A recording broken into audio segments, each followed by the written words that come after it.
Hello बच्चों, let's read the question. The question says which of the following does not characterize X-rays?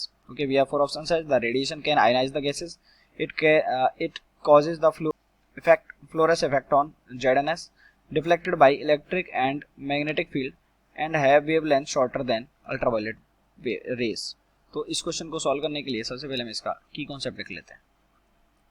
And इस question के लिए जो की कॉन्सेप्ट है that is X rays. Okay, X rays देखिए क्या होती है. एक्स रेज क्या होती है? एक्स रेज आता है electromagnetic rays, electromagnetic radiations, actually magnetic radiations. Okay, और ये जो एक्स रेज होती है इलेक्ट्रोमैग्नेटिक रेडिएशन है, इसलिए ये क्या होती है? चार्जलेस होती है, चार्जलेस, एंड ये मासलेस भी होती है. ओके, अब हम एक एक ऑप्शन हमारा चेक कर लेते हैं. तो देखिए सबसे पहला ऑप्शन क्या बोला गया है? The radiation can ionize the gas. तो ये स्टेटमेंट बिल्कुल ट्रू है, क्योंकि जब कोई भी एक्स रे रेडिएशन होगा तो उसके पास कुछ एनर्जी होगी, और जब किसी भी गैस के एटम्स पे वो जाके पड़ेगा तो ये जो एनर्जी है, ये एनर्जी इस पे क्या हो जाएगी? ट्रांसफर हो जाएगी.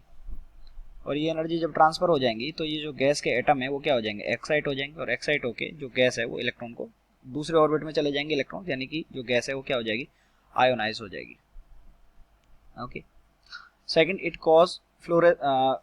Cause Flores effect on ZNS. तो ये भी बिल्कुल करेक्ट है, क्योंकि जब एक्स रे, सेम कॉन्सेप्ट, जब ये ZNS पे पड़ती हैं तो ये कोई एनर्जी ट्रांसफर होती है, और जो ZNS है उसमें क्या दिखाई देने पड़ते हैं?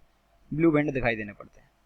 ओके, तो ये इफेक्टिव किसकी वजह से होता है? ये भी इफेक्टिव ZNS की वजह से होता है. तो ये भी बिल्कुल ट्रू है. तीसरा, deflected by electric and magnetic field. तो ये स्टेटमेंट जो है वो कैसा है? फॉल्स है, क्योंकि हमने पहले ही बताया है कि जो एक्स रेज होती हैं वो क्या होती हैं? इलेक्ट्रोमैग्नेटिक रेडिएशंस होती हैं, और ये चार्जलेस होती हैं और ये मासलेस होती है. अगर चार्ज ही नहीं है तो ये इलेक्ट्रिक फील्ड या मैग्नेटिक फील्ड से, अगर मास नहीं है तो मैग्नेटिक फील्ड से, और चार्ज नहीं है तो इलेक्ट्रिक फील्ड से डिफ्लेक्ट हो ही नहीं सकती. तो ये स्टेटमेंट क्या हो गया? थर्ड वाला फॉल्स हो गया. तो ये वाला हमारा आंसर हो गया.